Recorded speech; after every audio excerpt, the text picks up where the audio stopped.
June 9th of 1930 began like 100 other uneasy mornings in the city of Chicago. The city woke beneath a haze of factory smoke and train steam and bad headlines. Men in wrinkled shirts hurried toward offices that they feared might vanish before winter. Bankers watched the stock markets with stiff collars and hollow eyes. Policemen drank burnt coffee, while gangsters counted money in the back rooms of restaurants that officially did not exist on the books. And somewhere in the middle of all that restless machine walked a man named Jake Lingle. He was carrying a cigar in his mouth and a racing form tucked beneath his arm. At first glance, Lingle looked pretty much harmless. He was harmless enough on the surface. He was 38 years old, polished, well-dressed, quick with a grin, and known throughout Chicago as a reporter for the Chicago Tribune. But Jake was not the sort of reporter who sat behind a typewriter polishing his prose. He was a legend. He was a leg man. He gathered information the hard way. He prowled alleys and racetracks and saloons and police stations and hotel lobbies and gambling parlors. Then he phoned the facts in to better writers back at the newspaper office. That's how things were done back then. He never became famous for the elegant sentences. He became famous because everybody he knew was everybody you needed to know. And in Chicago during Prohibition, knowing everybody could get a man rich or dead. Lingle knew cops by first name. He knew politicians well enough to borrow money from them in some cases. He knew gamblers and judges and athletes and businessmen and bootleggers. Most importantly, Jake Lingle knew Al Capone, not casually either. These two talked often. Capone trusted him enough to let him visit private compounds and prison cells. At some point, the line between reporter and insider had become so blurred that nobody seemed entirely sure which side Jake truly worked for. The confusion would become the center of one of the most explosive scandals in Chicago history. By the summer of 1930, Chicago was exhausted by the violence. The St. Valentine's Day massacre had happened only 16 months before this. Gang wars had turned intersections into firing ranges. We've heard about modern drive-by shootings now. This was way worse.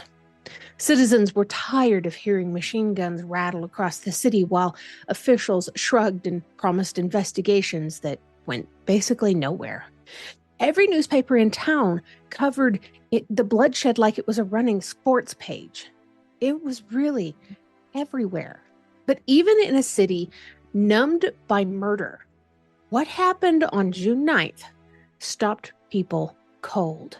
Shortly after 1:20 in the afternoon, the middle of the day, Jake Lingle walked through the underground pedestrian tunnels near the Illinois Central Station at Michigan Avenue and Randolph Street. Crowds packed the passageway. It was a very busy day. Clerks hurried for the trains and vendors shouted and shoes slapped against the wet concrete floors. Then a tall blonde gunman stepped forward from the crowd. He raised a .38 caliber handgun and fired one shot into the back of Jake Lingle's head. The reporter pitched forward onto the floor. He was dead before he hit the ground. Witnesses later remembered the strange little details because those are the things that people remember after the violence. The strange little details included things like the cigar stayed clenched between his teeth as he died and fell. The racing form remained in his hand. Nearby, commuters froze in disbelief before panic tore through the tunnel and people started screaming. The killer vanished into the crowd almost as instantly as he had appeared. Within minutes, Chicago itself exploded. Colonel Robert McCormick, the powerful publisher of the Tribune, declared war. The paper announced a massive reward for information. Rival newspapers joined in. Editorials thundered about gangsters murdering a journalist in broad daylight.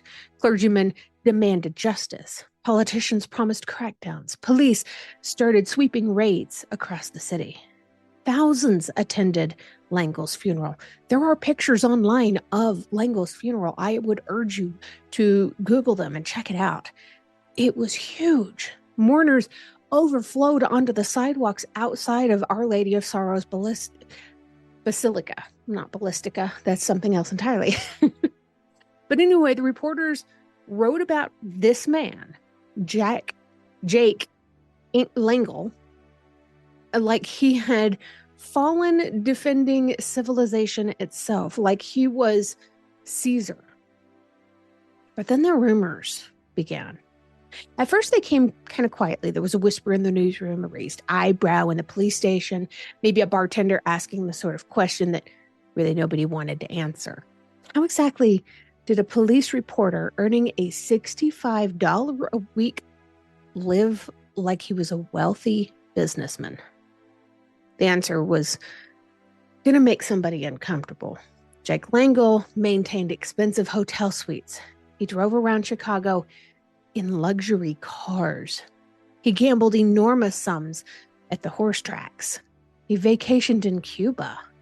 He carried thick rolls of cash, bundles and wads of cash, and wore a flashy diamond-studded belt buckle reportedly gifted to him by Al Capone himself. It was not the lifestyle of a struggling newspaper man. And when investigators started looking into his finances, things got uglier by the hour. Deposits appeared in bank accounts that nobody could explain. Loans surfaced from politicians and gamblers and underworld figures.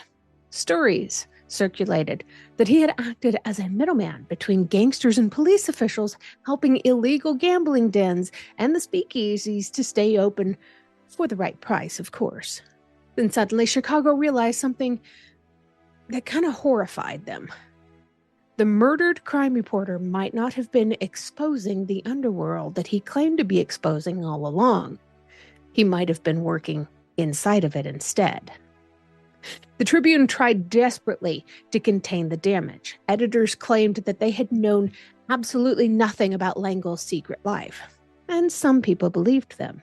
Others laughed bitterly at the idea that nobody noticed a supposedly ordinary reporter spending money like he was some kind of a railroad tycoon. Meanwhile, public confidence collapsed even further when Chicago Police Commissioner William Russell resigned under the crushing pressure. Nothing says guilty like a man on the run. Russell had been Langle's closest friend for years. These men had vacationed together, they investigated together, they golfed together, and rumors spread that Lingle had wielded enormous influence inside of the police department itself. With friends like that, can you really doubt it? The scandal widened beyond just one dead reporter. People started wondering whether the half the city government itself was connected to the organized crime.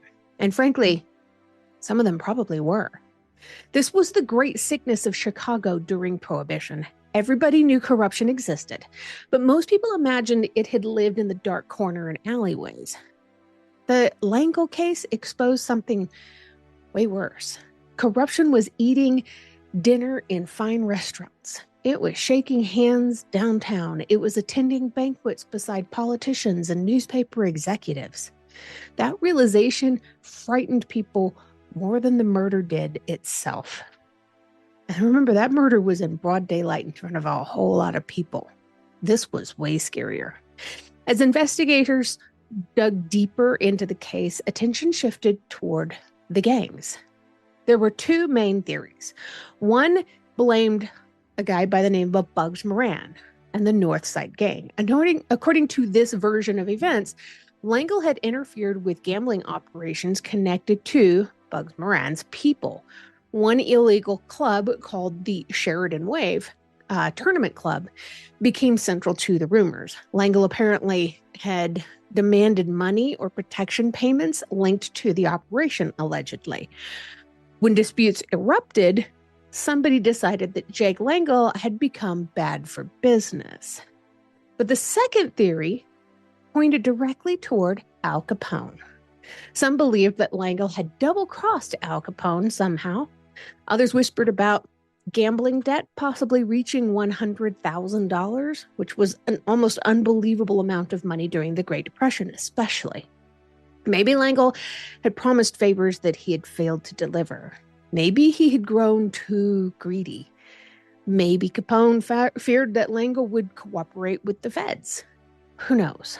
Nobody could prove any of it. And that uncertainty transformed the case from murder into Chicago legend, nationwide legend. But then came this arrest. In December of 1930, police captured a gangster from St. Louis named Leo Vincent Brothers. He was tall, blonde, sharp-featured, and connected to a violent game known as Egan's Rats. Witnesses identified him as the gunman. Brothers, of course, denied everything. The case against him relied heavily on eyewitness testimony, which was shaky even in the best of circumstances, and still is. Some places are talking about throwing out eyewitness testimony completely. Some witnesses swore that Brothers was the killer. Others insisted police had the wrong man. Chicago newspapers turned the trial into open warfare. The Tribune backed the prosecution aggressively. Rival papers accused the Tribune of framing Brothers simply to clean up the embarrassment surrounding Lingle's corruption. Defense attorneys thundered about conspiracies and cover-ups. Brothers himself remained cold and composed throughout this entire spectacle. In the end, the jury convicted him of murder. But the verdict came with the minimum sentence possible. What? That detail told its own kind of story. Even the jury seemed uncertain. Brothers served years in prison while insisting up until his dying breath that he had never killed Jake Lingle. To this day, historians still argue over whether the police arrested the right man at all. And if Brothers did pull the trigger, the bigger mystery remains pretty much completely untouched. Who ordered the hit?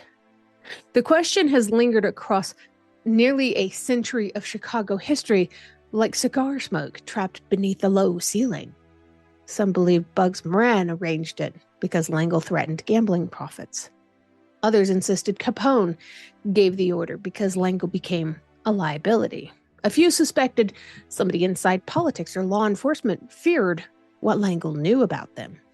But no final answer ever really emerged. What did emerge was a picture of Chicago itself, one that's never really changed. It's a city where newspapers battled gangsters while sometimes quietly dealing with them in their own way. A city where reporters rode alongside killers and politicians drank beside bookmakers.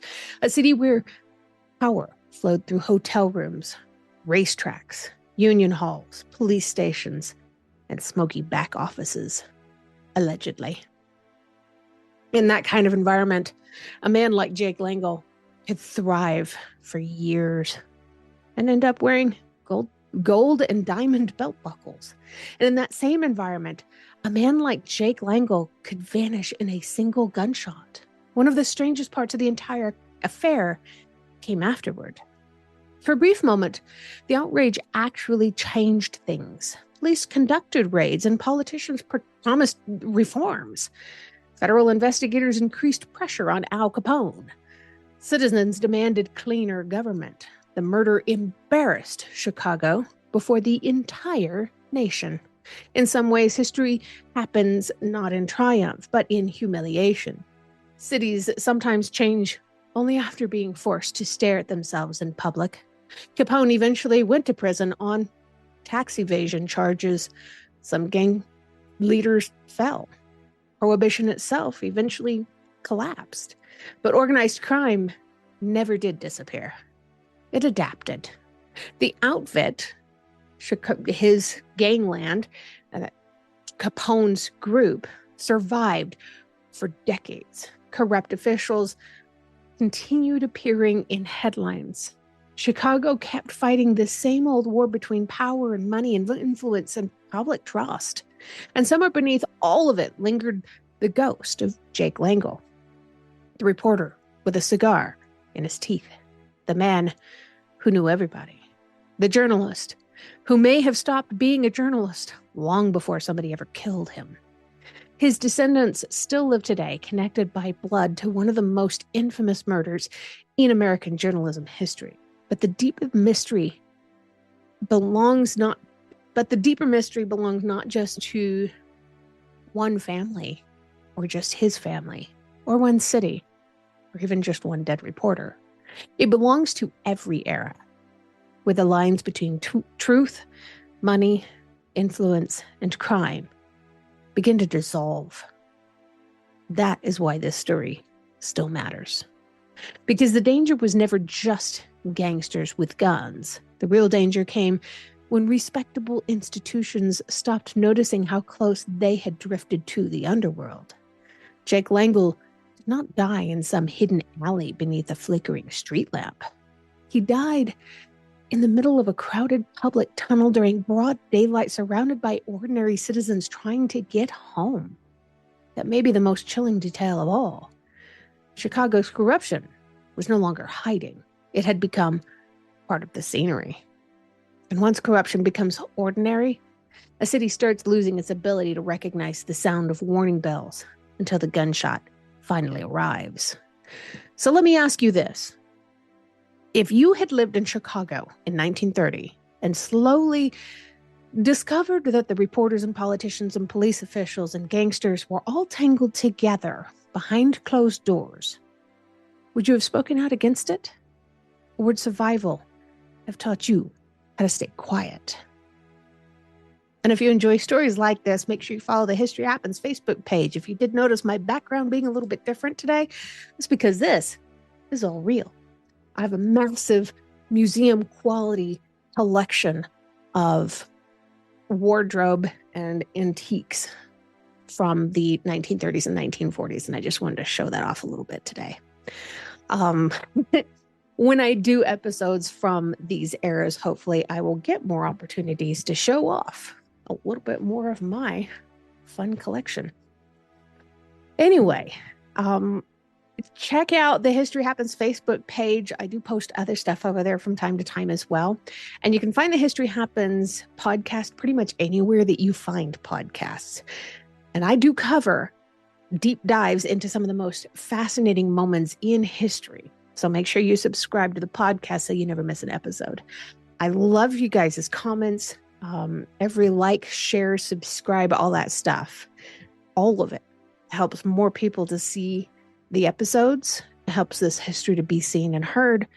And it helps me to keep doing what I do. So thank you for watching.